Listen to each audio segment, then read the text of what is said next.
Okay, folks, this is episode 34. I think I've got my numbers right now of going south, an attempt to have some conversations here in South Georgia with folks, both that I'm aligned with and not politically aligned with. Seems like we need to talk with one another more than ever. So I'm really happy to have Dr. Michael Noll on the program today. I've known Michael for probably a decade, I guess, or more. He is a professor of geography at Valdosta State University. He specializes in cultural geography, teaches a variety of courses, including world regional geography, cultural geography, European geography, and geography of the Middle East. He is also the director and founder of the Valdosta Coalition for Peace and Justice, which is trying to facilitate conversations to address racial healing and racial reconciliation here in our community. So he's heavily involved in that, and that's where some of our work overlaps. He's got a long history of doing social justice work, particularly around environmental work, and I've been a part of some of the efforts he's kind of headed up and organized over the past years.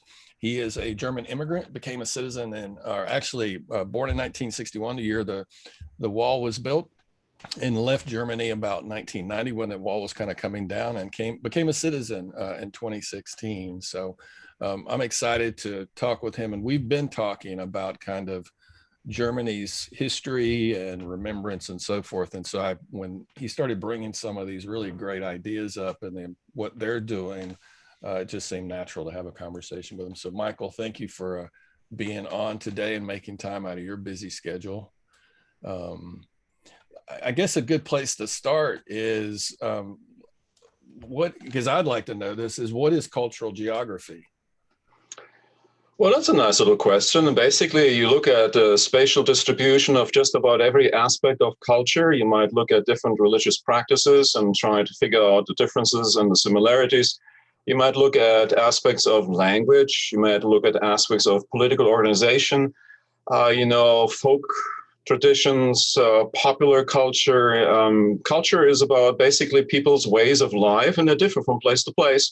And as a cultural geographer, you look at all of that as much as you can in your classes, and it's really fun. Yeah.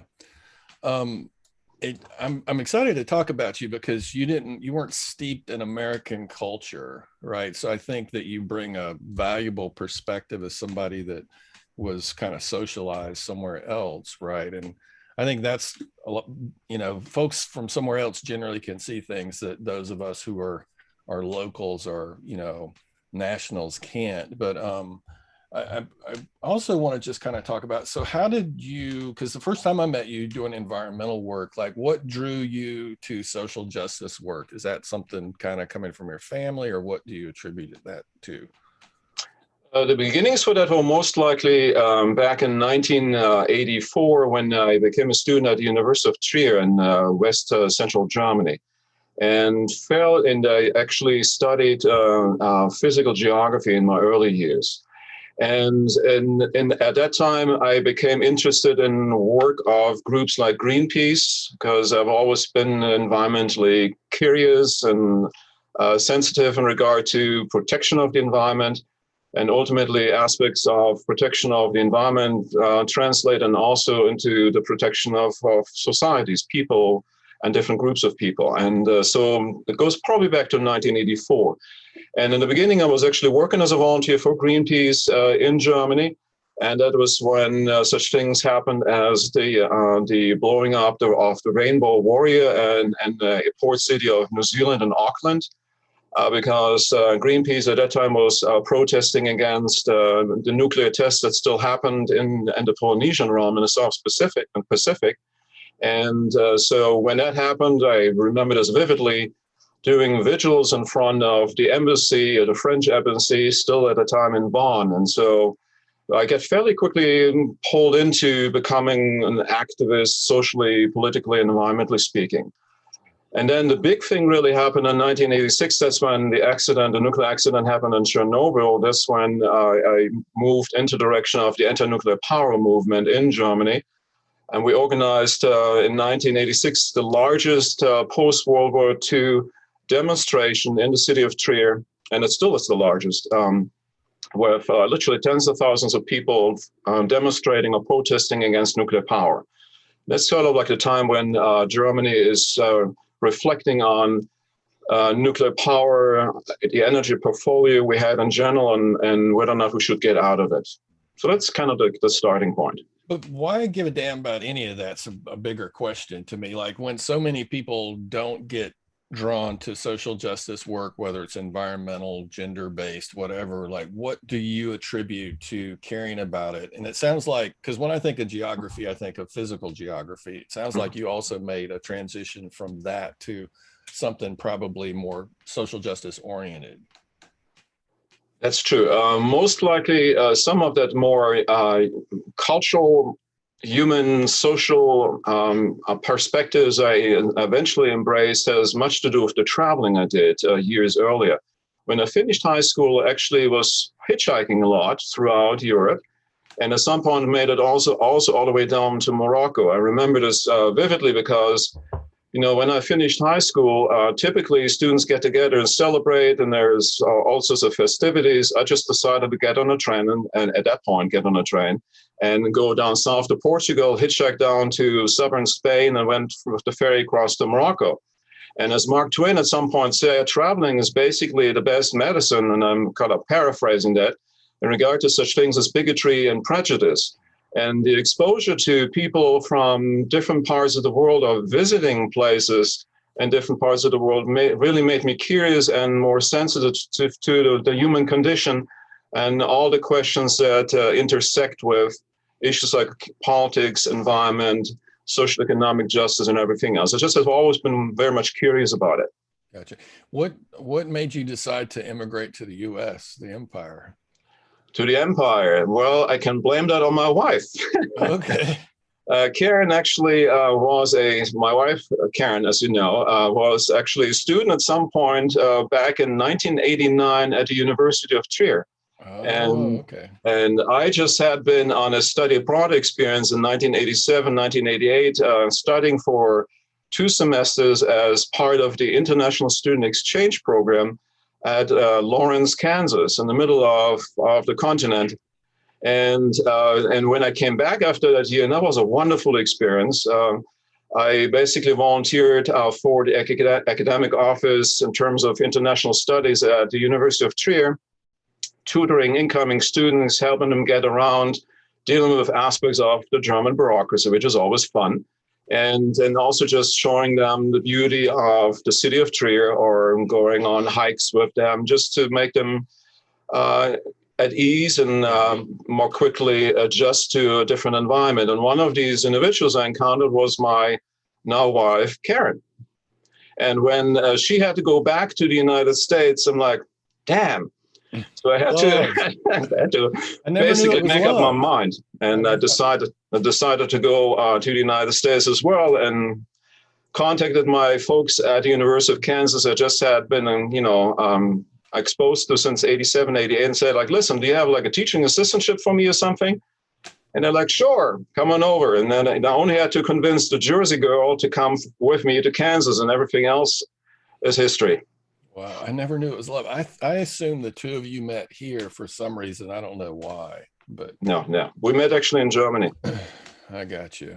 So when you moved here, like, did you have culture shock at all? I mean, you have a little bit of that, but because of the travels I did before, you are more flexible in regard to encountering completely different cultural contexts, and from food to music to how people behave. And you probably have that a little bit as maybe more like homesickness and more than anything else. But for the most part, I love traveling. And anytime I get to another place, I'm like, my eyes are like wide open and I take it all in, and I enjoy that. That's part of my job in a way. Yeah, I think our brain works differently when we're somewhere foreign too. Like we're like our brains working in ways it just doesn't when we're somewhere pretty familiar. If you were to, and this is a silly question, but I've never spent any time in Germany. I've spent a little time in Ireland and a few other places, the Middle East. But like, are there things that are substantially culturally different that stick with you in terms of U.S. culture and Germany? And I'm sure there's a bunch, but are there big things? I don't know what big things are because it will depend on who looks at it, but aspects of bureaucracy are probably a little worse than they are around here. Germans like their bureaucracy. There are certain kinds of aspects of the German society that I always find almost amusing. That stands for cleanliness, for structure. Everything has to have its order in a kind of sense. That's maybe typical German. But for all practical purposes, the experience of Germany has changed dramatically, I think, also in the last 2 to 3 decades, as we've become more of a multicultural society, even if we may still have our own issues with dealing with that. Yeah. Do you have what's it like going back now? I mean, having been gone so long and things having changed since the walls come down. It's always like a going back home, and home will always be home, and you miss things like food or just being able to sit in a beer garden and have one or two or more of these wonderful hop teas. Right. No. Well, that's what I guess what I'm talking about is I don't think, and I would say this happens in the US. When I moved to Portland, I realized what a police state I live in South Georgia. Oh, yeah. In terms of just over policing, and this is not to disrespect the police, but when I've lived abroad or when I've visited Canada, I felt safer than I do in my own country. I mean, I get Germans have their issues with control, but it seems to me Americans, particularly white America, is very, very afraid, and we have our control in this kind of not only talk about militarization, but we talk about freedom a whole lot, but our that's very relative to where you're at in the country, and it's amazing to me, like moving to Oregon, and particularly one of the more liberal cities in the country, it felt like moving to a different country. Right. Just in terms of the laws, in terms of the there wasn't the need to be in people's business the way there is here. It's more kind of libertarian, I think. So I was just wondering, like, did you feel any of that coming here, or was it just kind of similar? I guess is what I was asking about.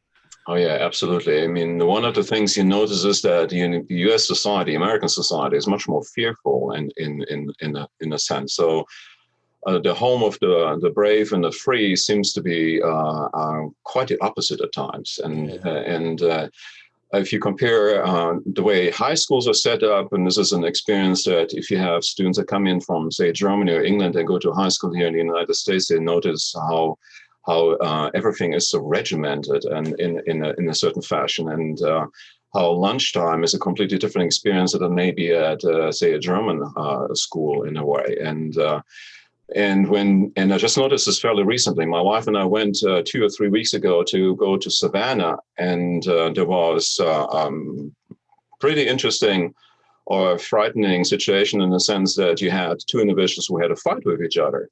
Now, in Germany, I wouldn't be as worried about it as I was in the United States, because you do not know if somebody has a gun that's going to start shooting soon. Right. If you have that situation in, say, a typical European context, if you are able to help, to intervene, you might be able to or feel comfortable to do so. Here, you kind of try to get away as best as you can and maybe call the police, which not even everyone does. And so we live in an incredibly fearful society, and the South is probably worse than places like the West Coast and the northeastern part of the United States in that regard. Yes. Yeah, especially just the fact that we have more guns than people is kind of a big one, right? Yeah. But I also think about just policy, right? Because and I help me if I get this wrong, but in terms of policies for paternity leave and work is different as well, from what I understand. I mean, I've been told that Germany has like regulations about workers getting natural light. You can't like work in a cubicle where you don't get natural light because they realize that's inhumane. Is that fair to say? There's a lot of these aspects where some will probably smile about it or not. I don't know, but it does in every aspect, from maternity leave, even to paternity leave, to child care, to health care, to unemployment benefits. we truly believe in and are willing to pay for the social welfare systems we have in Europe, in places like Germany or Denmark or Sweden or wherever that may be. And let me give you a few examples of where this, and these examples I share with my students. And so, for instance, my mother, who passed away in 2017, she was on the intensive care unit late 2009, going into 2010. And she was on that intensive care unit for almost 6 weeks. Not once did my brothers and I have 3 brothers, not once do we have to waste our time to reflect on how we're going to pay for this. Because it is a given in the context of the universal healthcare systems that exist in places like Germany that if you have paid your taxes, if you have health insurance, and clearly the vast majority of people have, not everyone, but most everybody has health insurance that's affordable, you don't have to worry about that. And the other thing is also when it comes to the maternity leave is you have, not only, let's say you have a job as a teacher or professor at a university and you get pregnant, you are by law able to get your job back again after you come back in a year, perhaps. A year. And, yeah. And so your job is guaranteed. And so that is part of the game. And the other thing is that you have, you will be financially supported. You have also paid sick leave. You have paid vacation time. And that's normal. And we pay a little bit more taxes for it, but ultimately not as bad as if you really put all the costs together that the average American citizen has, where you have healthcare costs, you have to pay for tuition and fees, which is huge, and then you pay your taxes, and then you have your childcare and everything else. We actually pay more for all the services we need in the United States than the average European does. Yeah. And the natural light thing, that, by the way, I don't know if you ever saw Michael Moore's Where to Invade Next. He goes at some point to a pencil factory in Nuremberg. I actually know that factory because my youngest brother lives in Nuremberg. And he looks at the factory building and there's all these windows. And so people that are working there get natural light because, everyone really should know that natural light is better for you as a growing, living being, may it be a plant or human being. You need natural light, period. Yeah. Well, there are 2 things you remind me of, and not to kind of slam VSU, but when I was at Valdosta State, my office was a cave. It was a cinder block square that there was no windows. But the other thing is there was no such thing as even maternity leave. To take off for a pregnancy, a woman had to claim sick leave. So being pregnant was equated with 2 weeks of sick leave. Right. And we should say what paternity leave is, just in case folks don't know. It's basically where the father of the child has the option to take time off. So if the mother has a career and she has the choice to continue working, and someone's with the child, right? And I think all those policies reflect a culture that really does care for family and the idea of family and supporting families in their society in a way the U.S. just doesn't seem interested, as much as we might claim to care about the family. Right. And I wish people would know the difference between socialism and being social. So we have a social market economy, we have a social welfare system, but for whatever reason, phrases or terms like welfare have a negative connotation, and social equals socialism, which it doesn't really in a way, but it's interesting. Yeah, true. So can we talk a little bit about your transition? Because we talked about this at lunch and I just found it fascinating. So you've always kind of been social justice oriented, but if I remember correctly, it sounded like you had an experience when you went back to Germany and discovered kind of this whole remembrance effort. Is that fair to say? And would you mind talking about that experience a little bit? Because it's pretty fascinating. It's actually a bit more than that in a way. And I don't even know where to start, but maybe I should just simply start with my experience that my grandfather on my mother's side passed away in 1975. And at that time, there wasn't much yet going on in Germany in terms of remembrance culture when it came to the Holocaust. And although there were initial, processes and events that have happened, but only in the 70s really is there where we're getting into a more important phase in terms of remembrance culture in Germany. Can I interrupt you for just a second? Why do you think it started happening 30 years after the war? Was there something going on to kind of spawn that, or? Basically, if you wanted to, you could divide the remembrance culture experience into three phases in Germany, if you want. The first 2 to 3 decades, you basically have what one could perhaps describe as collective silence. Neither the victims nor the victimizers really wanted to dare to talk about their experiences, their complicity in, or their being victimized of in regard to the Holocaust. And so there are certain things happening, of course, where you have the Nuremberg trials, very early on, but as victor's justice. You have the reparation payments and what we call Wiedergutmachung in the German language, were in a certain sense, but imposed on a German society by the Allied forces. You have certain kinds of processes that are in a way embraced, but they really didn't initiate any truly reflective remembrance culture. So in the 50s and 60s, even though there are also the Eichmann trials, the Auschwitz trials and everything else, there isn't really much going on. And so by the time when I was born in 1961, and I just read about this fairly recently, you have a situation that we not only have a society that doesn't really want to talk about it, both victims and victimizers.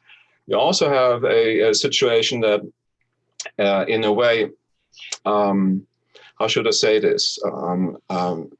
My own family, for instance, I don't think was able yet to talk at the table about it at all, and they should have. And this is where I may come back to my grandfather. My grandfather, who was, as I knew him, a gentle old opa, just the way you would know a grandfather, who was very quiet, didn't talk much, had always chocolate to share with his grandchildren when they visited. When he passed in 1975, and he passed away in 1975, I essentially asked my mother about him to learn more about him because there were certain things he didn't talk about.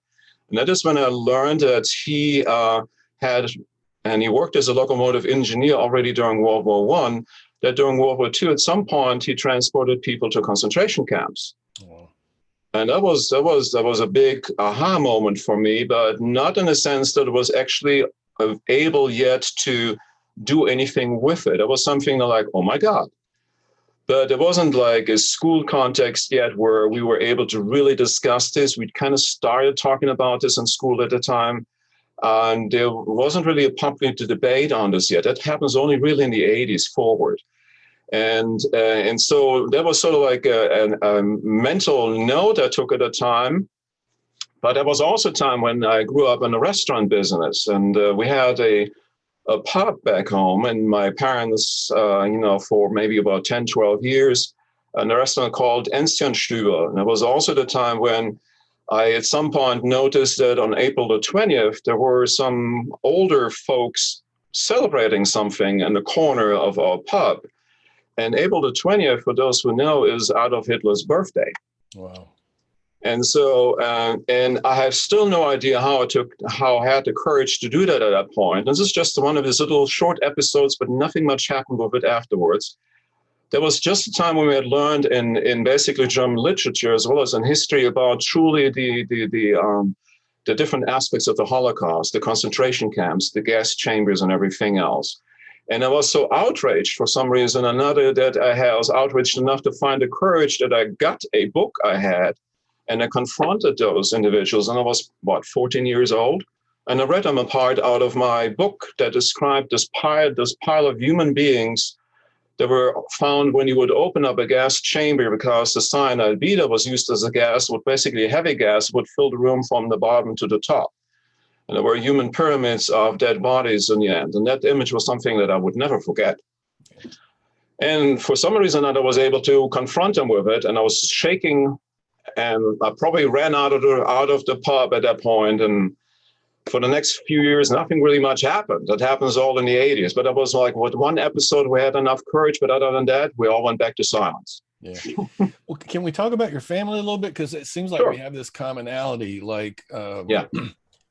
My family wasn't super duper racist, but definitely racist. Right. I grew up hearing the N word frequently. Right.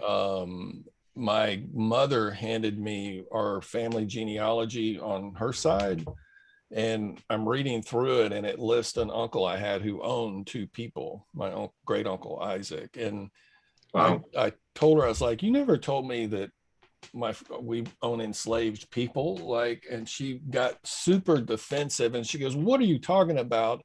And I was like, I just handed her back the paper she handed me, which was multiple sheets, typed.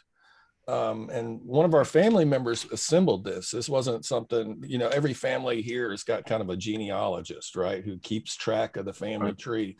Well, that's where this came from. And I showed it to her, and it was pretty clear we weren't going to be able to talk about it, right? There was just this kind of awkward silence around it. So other than that situation where you talked to your mom, was this something that you all talked about as a German family? And we hardly had any conversations about this. This happens much, much later in life, and it happens at a time when you also have a healthy remembrance culture that sort of like springs up or emerges in the 1980s. And up to that point, hardly any conversations. And my father was certainly also racist in some aspects, and I also learned this in the pub I had to work there because I was working as a waitress and waiter, whatever you call it. Yeah.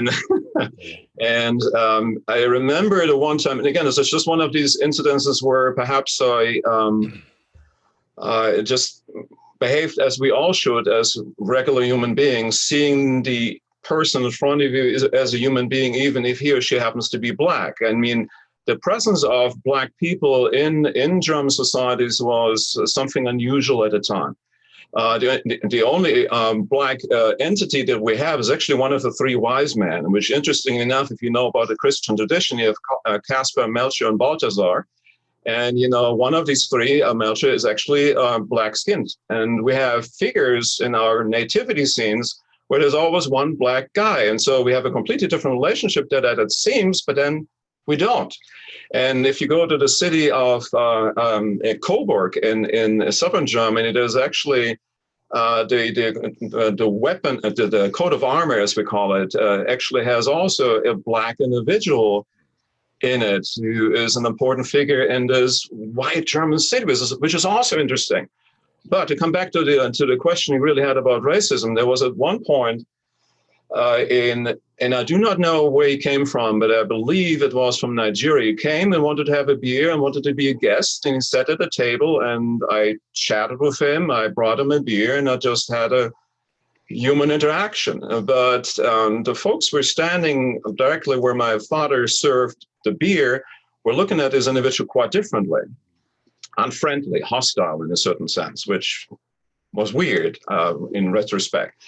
And when the individual left, he gave me one of the largest tips ever. And he essentially said something like, I really enjoyed drinking this beer because you treated me like a human being. And I was like, wow. And again, this was just a little facet that I have like a little mental check mark, but I didn't do much with it at the time. It was just like, I wonder what kinds of experience he has elsewhere in Germany, basically. Yeah. So yes, we have those. So given that, I mean, I'm interested in what you were taught growing up to have a consciousness of the Holocaust, what happened in World War II. Like, what kind of curriculum were you exposed to? Because I imagine that was revolutionary in a way too, compared to what your parents had been taught, right, during their generation.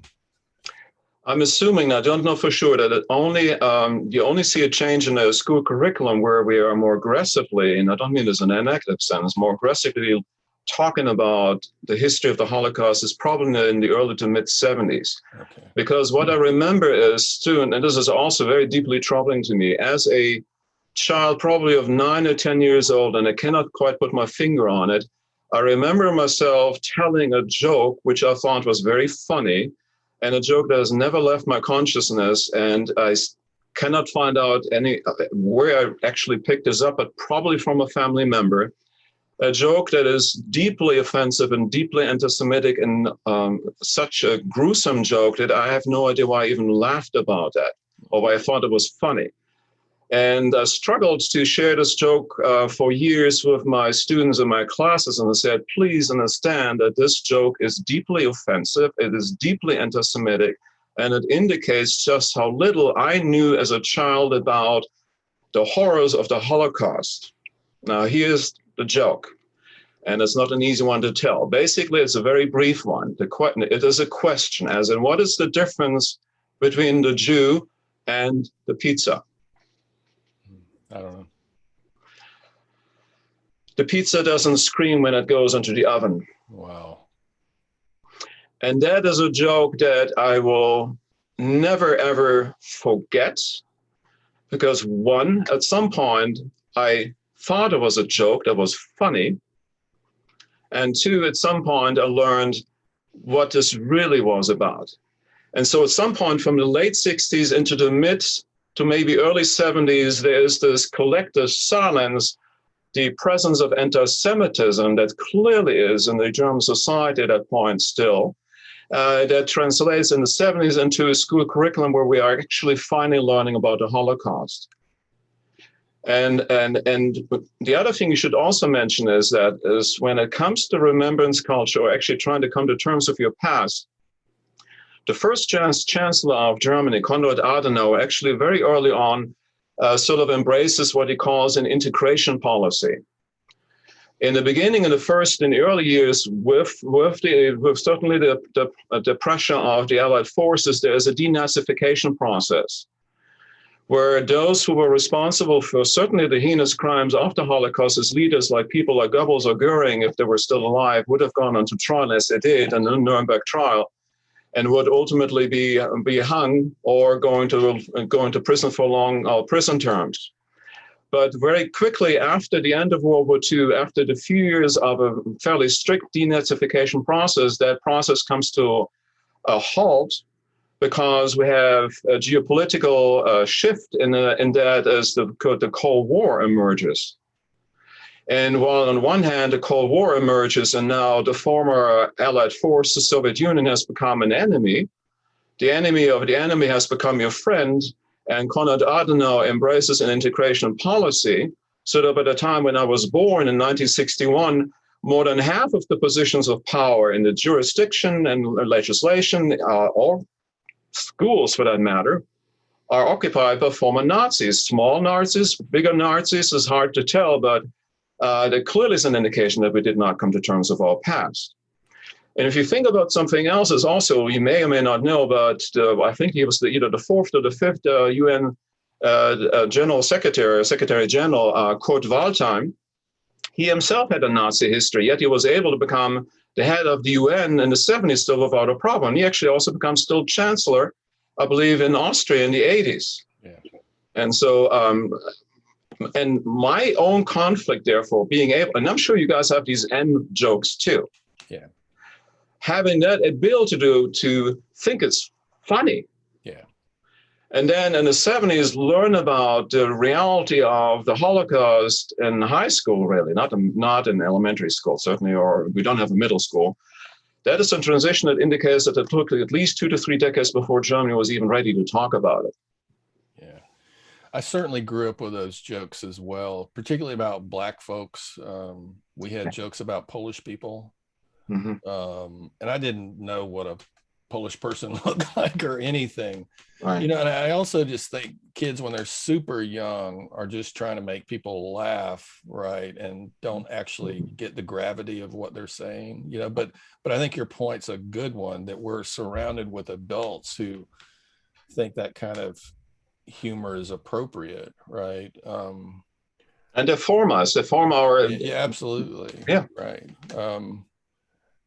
Yeah, the reason I ask is I didn't know if like a curriculum had been implemented because of the Allies, or what because it's a question that has real application in this country too, right? Because there's these parallels in terms of atrocities and you know, attempted, you know, genocides basically. But yeah. Well, I have a question for you. Yeah. And Yeah. And this doesn't have to be an interview. It's a conversation. Yeah. Go ahead. That's the same question I actually asked my wife this morning, because I'm like, it just occurred to me to ask that question. When is the first time you learned about Anne Frank? High school. Right. And my wife basically said during middle school already. Yeah. But she grew up in a town in New Jersey, which was also very Jewish. And so she had a lot of fellow students who were Jewish. She always walked by the synagogues on the way to school. And also he had even a week, a Holocaust week during her time already, which makes perfect sense. And she also remembers meeting one of the parents or grandparents who still had numbers on their arms from basically Nazi Germany. And then I asked her, so when did you learn about Emmett Till? And that's the question also for you. When did you learn about Emmett Till? Let me think. Probably high school or maybe even college. Right. And she basically said only when I came here. So she learned about Emmett Till and everything else. And like within the last, 20 years maybe? Yeah. And so that always surprised me, because when I teach, say, about the geography of Southeast Asia, when it comes to world regional geography, I have this one little trick question in a certain sense, where I ask my students, so how many people died during the Vietnam War? And many times the answer is 58,000. And I'm like, well, I didn't talk about USGIs, I talked about people. Yeah. And it goes into 4 million or more if you add it all up. Right. And most people aren't aware of that. Most people, as they should be aware of it, know about the Holocaust and entities like, important stories by people like Anne Frank. Right. And we are embracing that suffering and that part of human history, but we are incapable of doing the same with our own still. And that was just like where we were in Germany still in the 60s and going into the 70s for that matter. Yeah, we seem to be real interested in atrocities that didn't happen here. Right. Yes, yeah, that's right. It's easier. And then let's be very clear. Speaking of Nazis, I mean, what we hired hundreds of scientists, right? Operation Paperclip for the space program. I mean, we can go down we had a real mixed relationship kind of post World War II. And I think the other thing that most Americans don't acknowledge is that, was it 25 million Russian soldiers died during World War II? I mean, it's some crazy number like that, right? Yes, it is. Because that's part of the other. You like the suffering of the other, as in people we don't relate to or we consider our enemies, is not worthy of reflection. And so that's another question I actually ask my students too. Do you know how many Russians died during World War II? They have no idea. Yeah. No idea. Is there, because in this country, I think one of the obstacles among many about talking about race is kind of a white guilt. I mean, do you see anything like German guilt when it comes to trying to face this horrendous history? Guilt and shame are clearly two of the reasons why we may have difficulties to find the courage to confront our past. And we'd rather kind of like construct our national identity by stories of victimhood. And that is actually also an interesting comparison where, like the story of victimhood was also a story that was embraced in Germany right after World War II. Right. Just like we have the story of victimhood here in the United States when it comes to a lost cause, perhaps. Right. And so the lost cause of the Southerner is not that different from the lost cause of a person in Germany. And there's an interesting little example, actually, that indicates that that transition took quite some time for Germans to take place, because until 1985, May 8, 1945, was actually basically a day of defeat. But only in 1985, with an important speech that was given by a German President, Richard von Weizsäcker, did he rephrase that and called what was may still be considered by some a day of defeat as of a day of liberation, as in liberation from a Nazi regime, the liberation from the evils of our past. We need basically a day of liberation in the United States, here in the South, in a certain sense too. Yeah. as in a day of liberation from the evil, acts of, groups like the KKK. We're liberating ourselves by coming to terms with the past, by confessing to the past, by reaching out to that component in our society that has gone through so much suffering as victims, and still is, because it kind of carries down through the generations. And ultimately, by opening up to it, you will liberate yourself too. My grandfather, who was transporting people to concentration camps, never had a chance to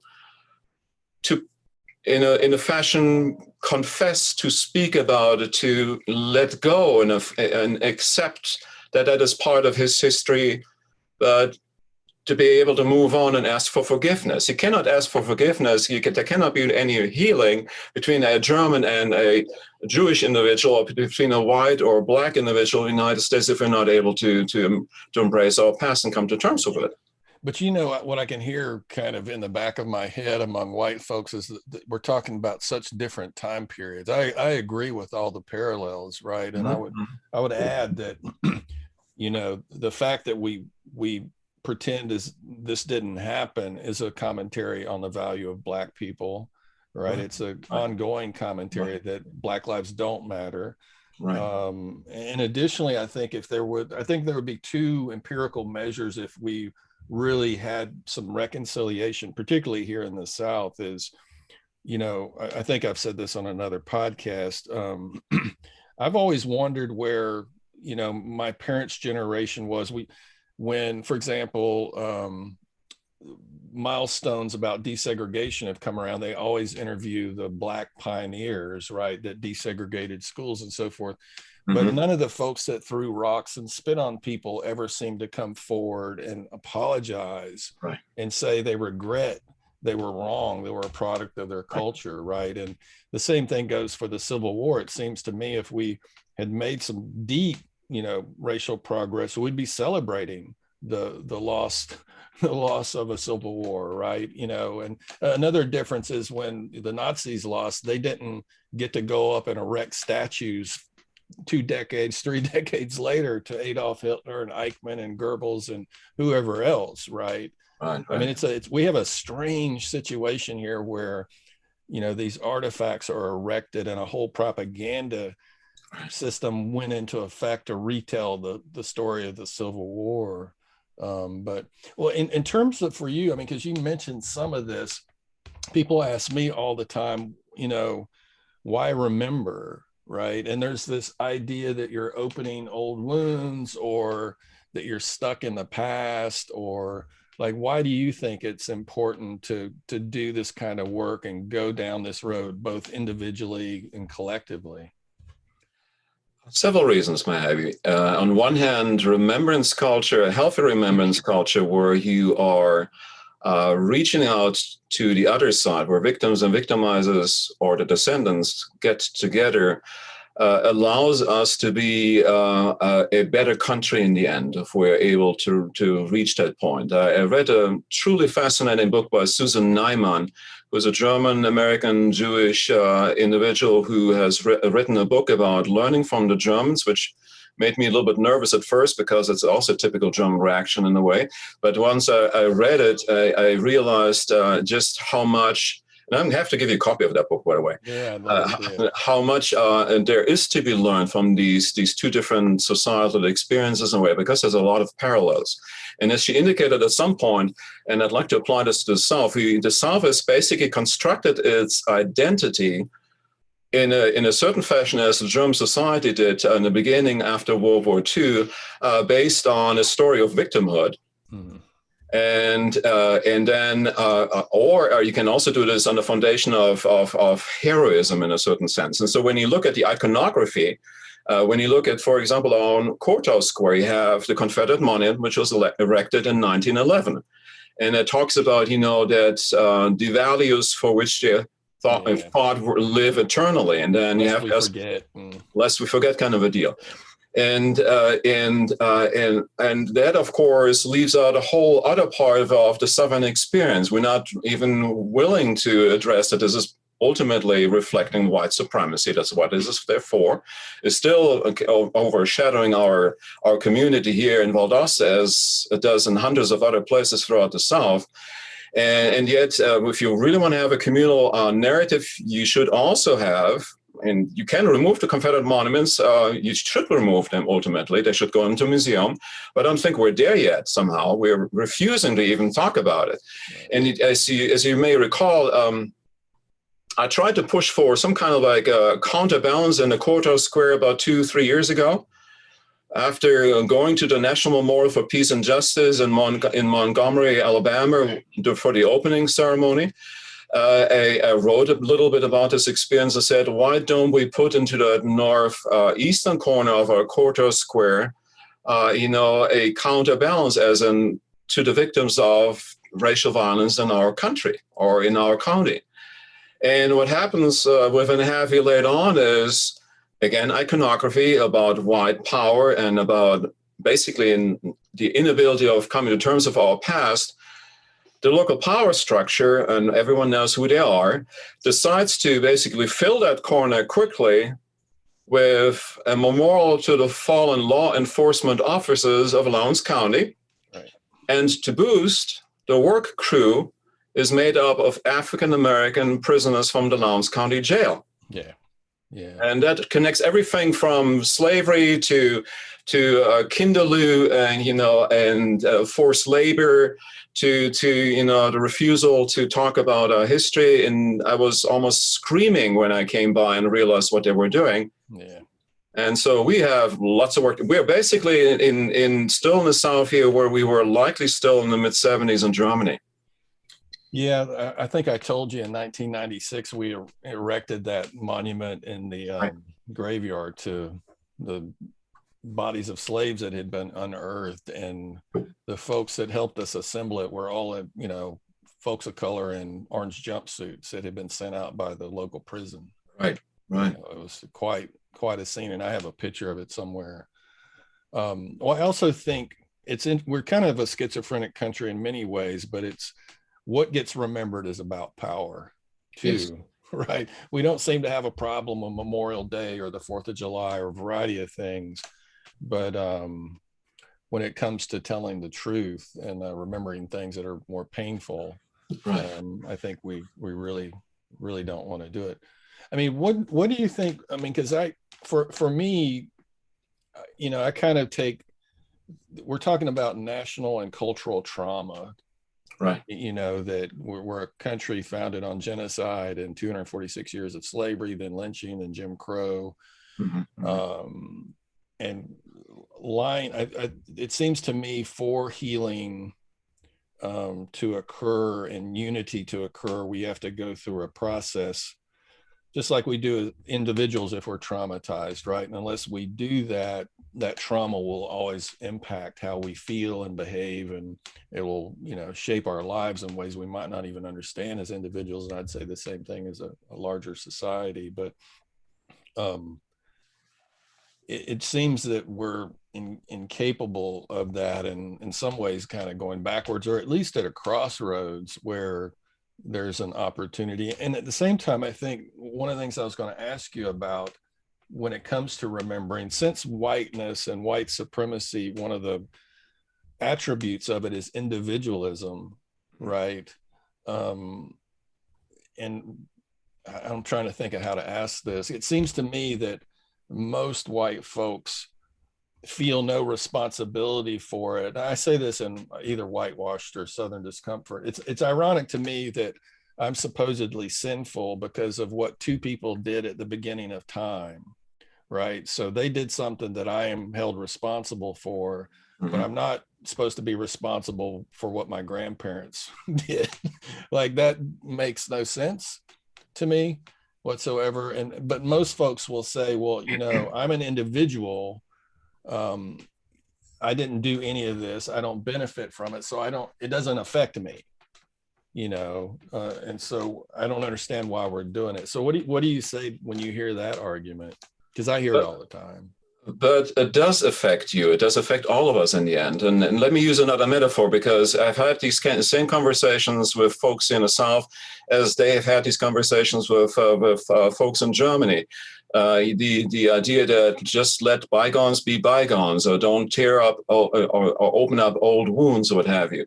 But it's not that these are actually old wounds. What you have is actually cancerous growth. You need to first remove the cancerous growth for the wound to be able to heal, because if it just kind of keeps festering underneath the surface, you're going to get into more trouble down the road. And so what I found interesting is that I had even a conversation, which was about 3 years ago, at an interfaith event here near our Martin Luther King Memorial here in town, when I talked first about this idea to address the racial violence of the South or in our community, and the importance of it, trying to make that connection to the German experience.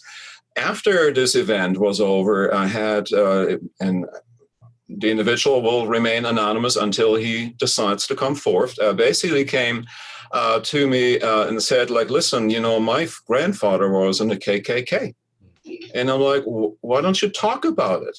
And he decided not to. And I'm sure there is a shame.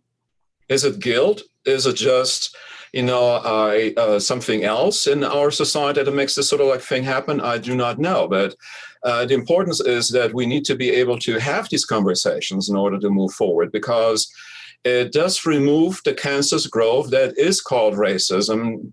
It will be like an inoculation against a reemergence of racism in a way. So every time you have an event happening where you have neo-fascists or neo-Nazis run the streets, say somewhere in a place like Chemnitz in Germany, and that will happen and will continue to happen, just like you have folks that go to Stone Mountain or what have you. But there is a very strong response by a society that says enough is enough. We will not tolerate this.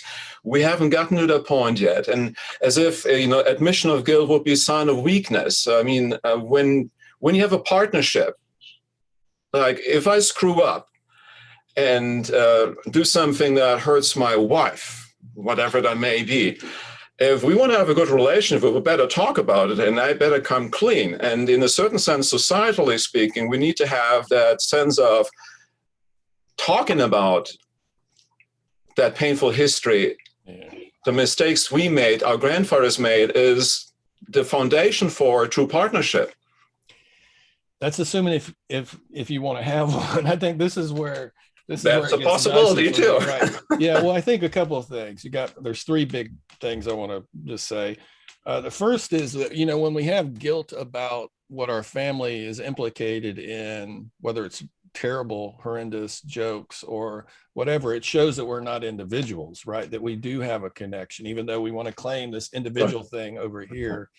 I think for me, and I listened to this white conservative Steve Nichols rant the other day about how we don't have a race problem, but then he mentions the KJ case and the school board case, and he starts, literally listing off things that are examples of our race problem, right? And that's, I think for me, is that it's like you said, it's always under the surface, festering, right. And then we'll have a George Floyd, or we'll have something else that brings it to the surface. A Donald Trump really brought it to the surface, but it was always there kind of latently.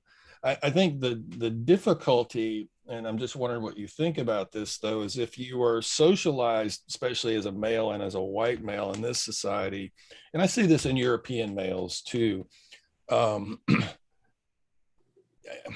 Well, and it's a radical position, but like, I don't think societies based on patriarchy, white supremacy, and capitalism produce people capable of partnerships.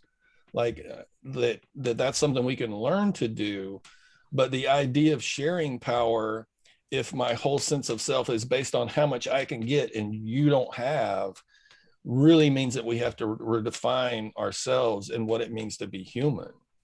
You know what I'm saying? I mean, for example, it makes me sad that some Southerners, all they got to hold on to is some mythology about right. some ancestor they have. And so to take down that statue is one of the few sources of meaning they have. So it has to kind of be replaced with something else. Does that make sense? And I say this because I've always wanted to write this book, but I'm too lazy to do it.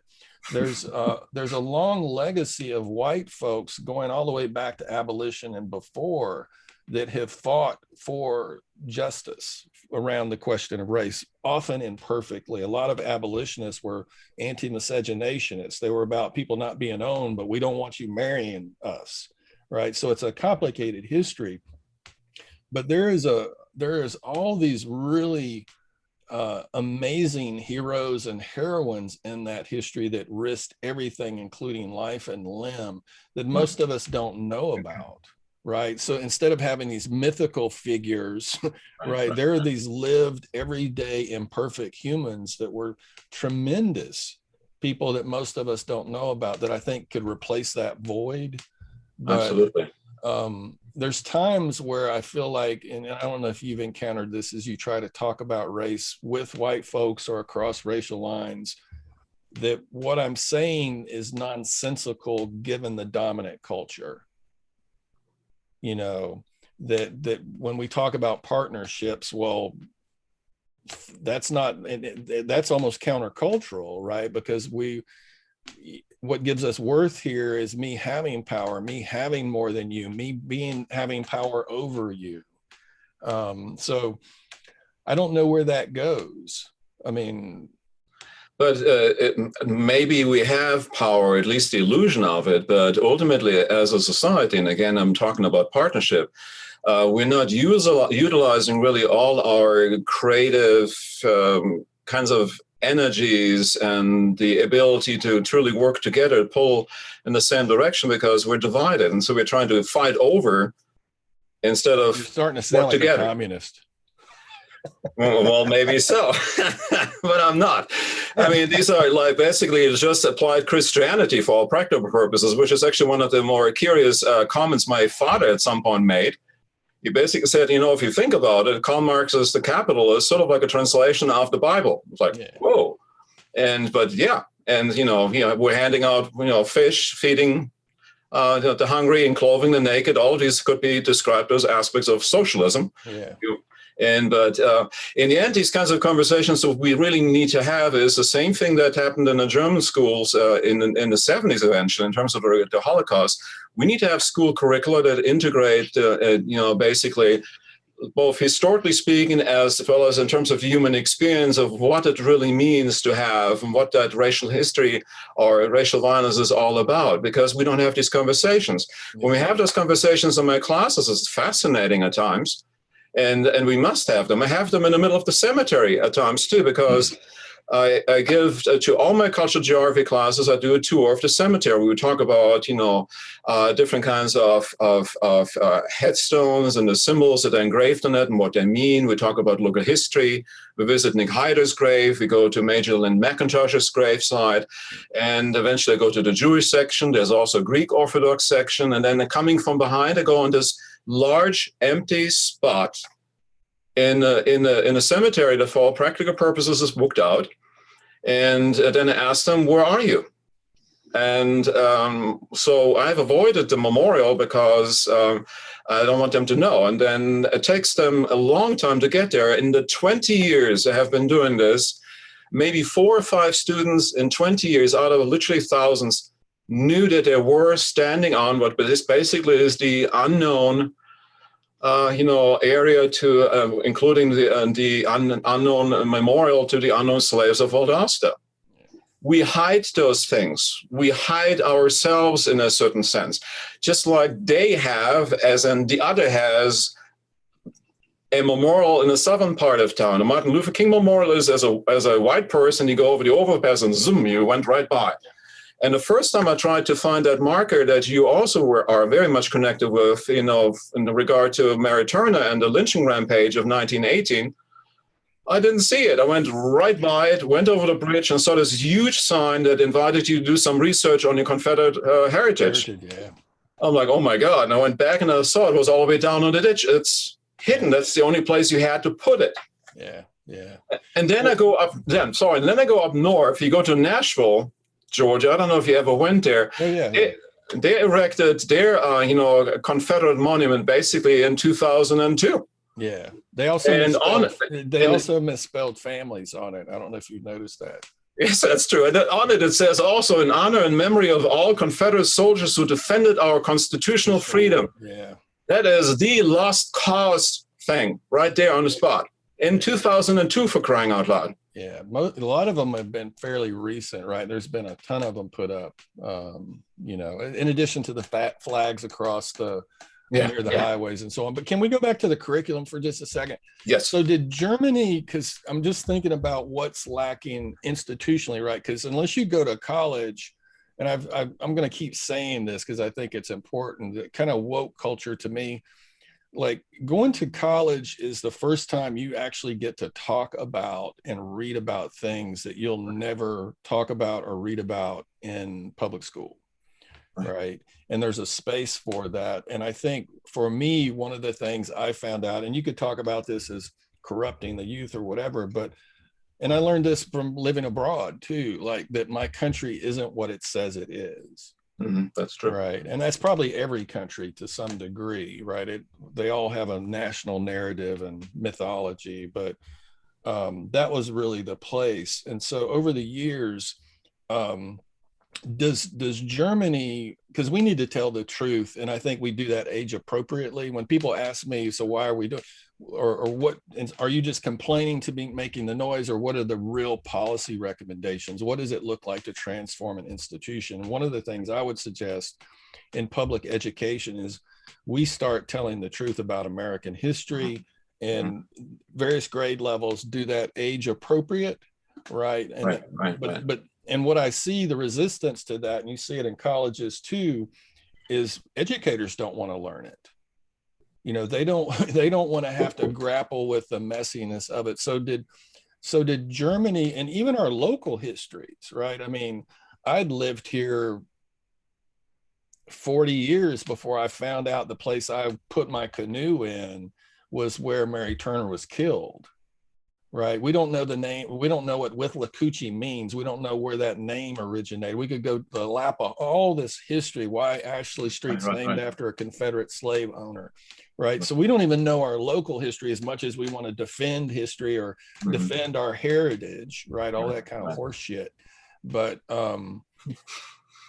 it seems to me, and I'm wondering if Germany did this in terms of when they finally, when they started institutionalizing and infusing history, did they do it kind of at every grade level? Was it age appropriate? And the older you got, the more you learned? How did it work? Do you know?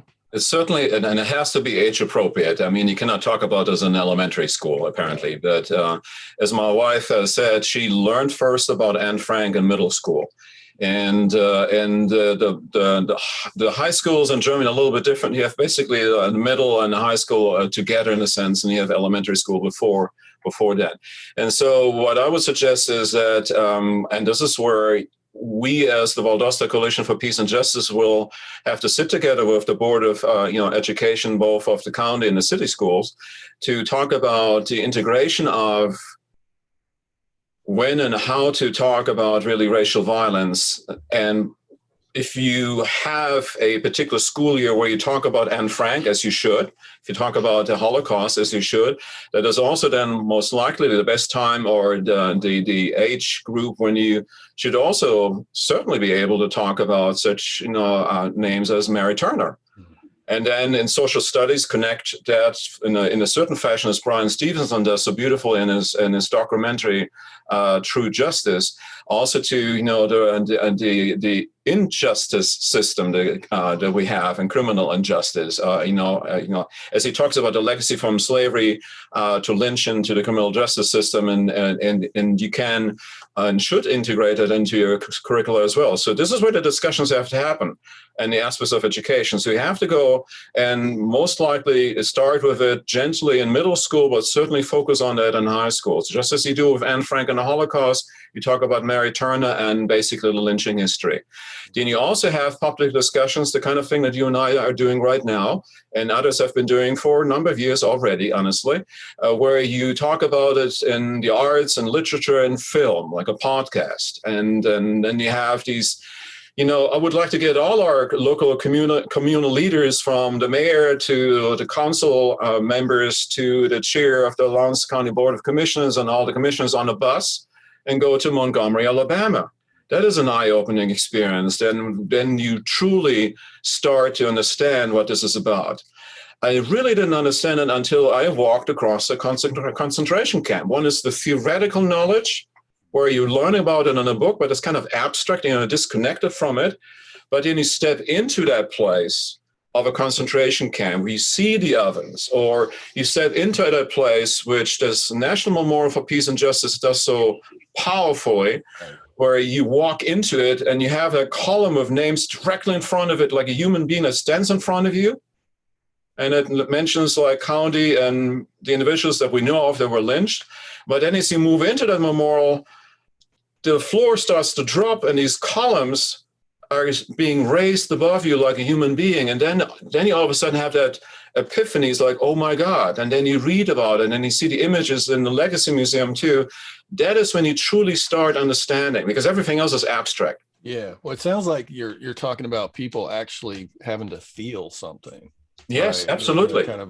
But I guess the question I have is, when people in power, whether it's removing a statue or refusing to tell the truth about history, are in the privileged group and don't have to, even engage in this conversation or not. The question is then, what do you do? Right. Can you talk? Because I think some of the stuff that you and I've talked about, which I find interesting, especially given that reality that we face here. Will you tell folks about the Stumbling Stone project and some of the other things that have happened in Germany to kind of bring awareness to this? Yeah, let me actually point this out. I don't know if you can see that, but basically this is one of many books I have. It refers to or talks about the Stumbling Stones project. And basically what you have here are stones that are installed into the pavement or sidewalks in not just Germany, but up to 25 European countries by now. And 2 years ago, pretty much 2 years ago, I was actually traveling with the artist who came up with this idea almost accidentally. And so let me give you the whole story in short, a few minutes if I can. Oh, that's fine. And basically, the guy's name is Gunther Demnig, and Gunther is a friend of mine since that time, and he has way back in the 1980s already been a political activist. He belongs to the 1968 student population, where you have the student revolts basically in Germany and across the world ultimately, where we're asking our fathers, so what did you do? Kind of like a story. And so in the 1980s, he becomes politically involved and tries to combine art with his political activism.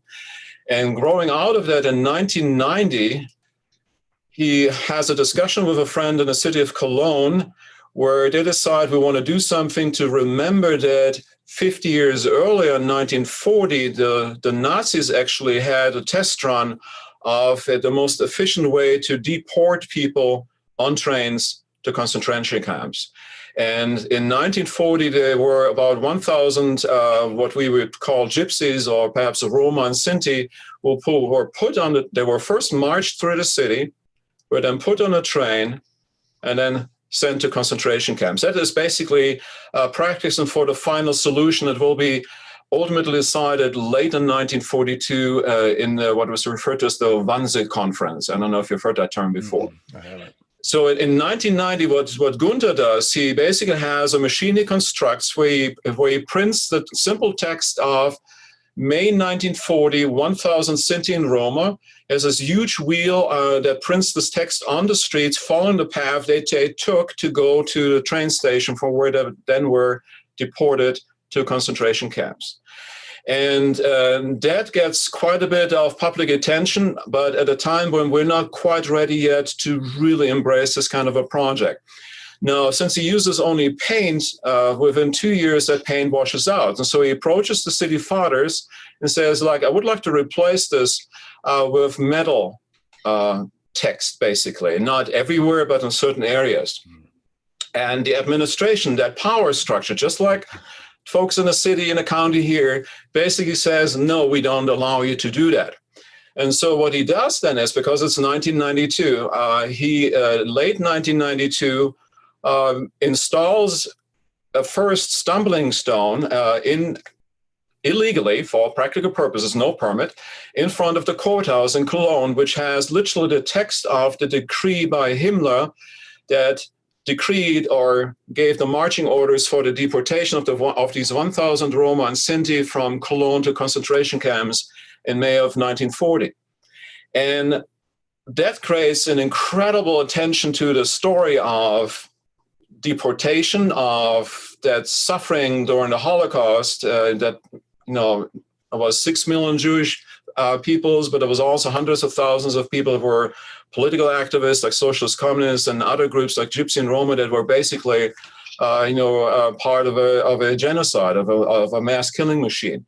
And that produces enough pressure that he is actually allowed to then put in those first metal traces in 1993 into the ground of the streets of Cologne. And as he does that, though, an unidentified woman steps out of the house in 1993 and speaks with him about his project. And then she at some point says, but, gypsies never lived in our neighborhood. And that's kind of like a key event for him when he realizes they don't know. And that's when he's like, I'm going to do something different. That's when he takes this idea of this one accidental stumbling stone, and you're not actually stumbling over it in terms of physical obstruct or what have you. You kind of mentally stumble over it. That's when he decides, I'm going to do something like this now. Instead of these traces of metal, I'm going to create stumbling stones that I want to eventually put into the front of the houses where people were removed from to be deported to concentration camps.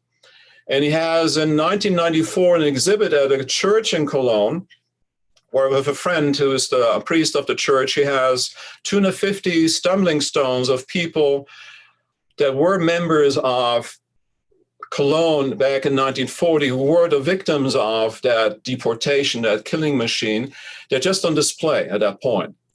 And he's trying to get permits for the installation, but he doesn't get a permit for the installation. So he does these illegal installations starting in 1995 in Cologne, always very much connected with the media. He does the same thing in 1996 in Berlin.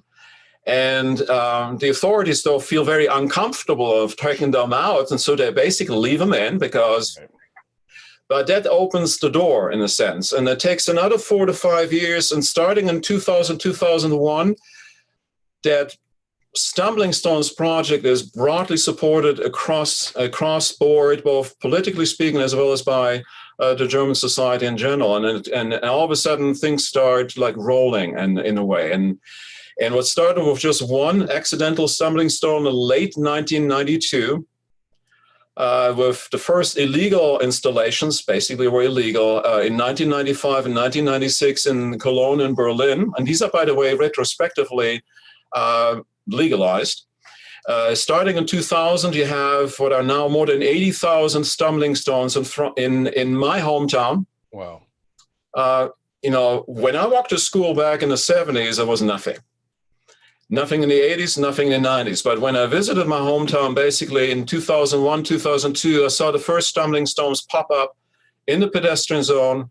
When I walk from my house to go shopping, I will see them in the floor of, right in front of a building where there used to be a kosher butchery, where you basically somebody, and I know the family's history very well, where Ferdinand Levy had his store where he sold kosher meat to a fairly large Jewish community at that time. He's actually an individual who was killed during or as a result of the Reichskristallnacht and what happened on November 8 in 1938. Two of his children are able to flee Germany. Margot and Rosa, though, are killed in that episode too. And so you have now 3 stumbling stones in front of this house. They indicate that you have 3 individuals that were victims of the Holocaust, and only 2 of them were able to actually flee. And so when you go to cities in Kleve, Cologne, or Limburg in Germany, you go to cities like Roermond or Uden in the Netherlands, you can go to places in France or Italy, you have these stumbling stones that are inserting the names in a certain fashion, the dignity, and therefore also the memory of these former citizens of these places. And that's incredibly powerful and has inoculated to a degree the German society against the emergence of, and you always will have this, of racists and neo-fascists. And it has basically indicated a maturation in the process of embracing remembrance culture. And you literally bow down in front of them because you have to bow down and to be able to read what's inscribed on them. Again, they're about 10 centimeters by 10 centimeters big. Gotcha. And what the important thing is here, and this is where we talked about the role of schools, when I was participating in some of these installations back in 2019, 2 years ago, saw high schools, even, what we would call probably middle schools, who did all the research on the victims, who did like baking sales to organize the about $150 you need per stone, who make short presentations, talk about the history of this particular family member or entire families that were basically killed in the Holocaust.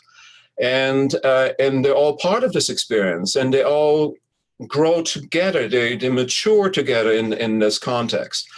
There's one high school in Cologne where you have 13 of these stumbling stones directly in the front entrance of the high school that remembers 13 students that used to go to the school when they were killed in the concentration camps.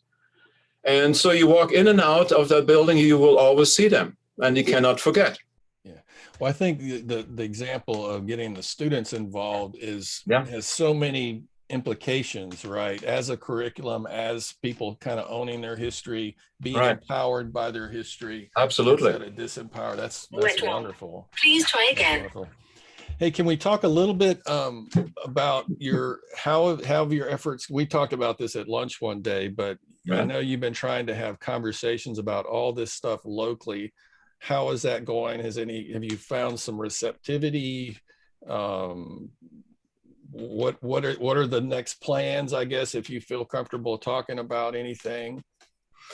I always feel comfortable talking about stuff. I don't necessarily always have to people who want to listen. That's what typically is the case. The Valdosta Coalition for Peace and Justice is in the beginning of its work for all practical purposes, and COVID-19 certainly did not help with having these kinds of conversations. I mean, you of course can have podcasts, and one of the members of our group is also, doing podcasts or radio shows to a degree as well. And as Lee Anderson, who has been working with us on this, but it's still a very, very difficult thing to have these conversations. What I would ideally like to have is getting together in the same room with people to really talk about it, because that three-dimensional experience, that sitting right across from each other to look into each other's eyes is so different than having the somewhat technical experience that you and I have right now, and others have as they may or may not watch the podcast at a later time. And so what are the plans is we do want to sit together with the two school systems to talk about a possible integration into the school curriculum age appropriately, so we can have these kinds of discussions and this exposure at an age when we have these formative years in terms of development of consciousness or responsibility, or having a more complete understanding of who we are as a society, as Americans in the end. Yeah. And it may sound funny coming from a person with a German accent, but I'm an American too, and have been since 2016. And so that's one part. And the other thing is we have currently also this billboard on Ashley Street, which you may have seen, that simply says, "Let's talk." And as it says on there, we're ultimately more than our differences. And there are so many more things we truly share, but we are either afraid to talk about it, or we, may not have simply had the opportunity yet to talk about it. But I'm convinced that the vast majority of people in this community, when we get to that point where we eventually also, arrived in Germany starting in the 80s, but really kicking off about 20 years ago, we will realize that we are going to be so much better as a society than we currently are, because that is a process that is incredibly important from my point of view. And, that also means that people in the community will have to take their hearts into their hands and say, yes, I am a descendant of a victim as well as a victimizer, because both sides have issues to talk about it. And yet that healing and cleaning process can only happen if you have that ability to do so. And this was an eye-opening experience for me too, because at some point, also about 2 years ago, I participated in a workshop about racial healing and racial reconciliation, south of Atlanta, outside of Atlanta. There's basically the Absalom Center for Racial Healing, and it's kind of connected to the Episcopal Church. Yeah. And we sat together. This is all pre-COVID-19. We sat together in the room. It was like maybe 2-3 dozen people, white, black, old, and young, and had conversations where, I would sit in front of you and I would ask you a question as in, so what's the first experience you've had with racism? And so I was asked that question by a wonderful African-American woman, and I had nothing to say. I had absolutely no idea what racism meant. I've never experienced racism in my life. That's what's called white privilege, in a certain fashion too. But when I asked her the question, so what is your first experiences, or what are your experiences of racism? And I was able to listen and listen and listen, because one example after the other came out of her mouth, and oh my God. And so I had very shallow notions of racism. I theoretically understand racism, but I've never experienced it, and that's different. Yeah. Because, and those are the kinds of conversations we must have. People will say, I don't see color, or blind. Yeah. People will say basically, but I have a black friend. It's like me saying, but I have a Jewish friend. That doesn't mean that I really understand anything about anti-Semitism or racism. And it's not enough to not be anti-Semitic, to not be racist. You have to be proactively working towards bringing an end to anti-Semitism and to racism. And passivity is not enough. We need to be active. Gotcha. Is there anything you want to talk about that we haven't before we wrap up? Because I don't want to keep you too long. Just one experience, and I shared this earlier when you told me not to talk so much because we haven't started the podcast yet. Well, no, you were telling. No, that's not what I said. No, it's okay. It's just giving me a hard time. Important, and I was hoping we would talk about it on here. Let me just to use that as a closure, if you want. It took me the longest time to really get my shit together, as one should say, perhaps in a straightforward language, to become a U.S. citizen, because I've lived in this country basically since 1990. And when Barack Obama... Did you just keep renewing your visa? Yes, a visa, and eventually had a green card, and which is actually not green but purplish, but that's a different story.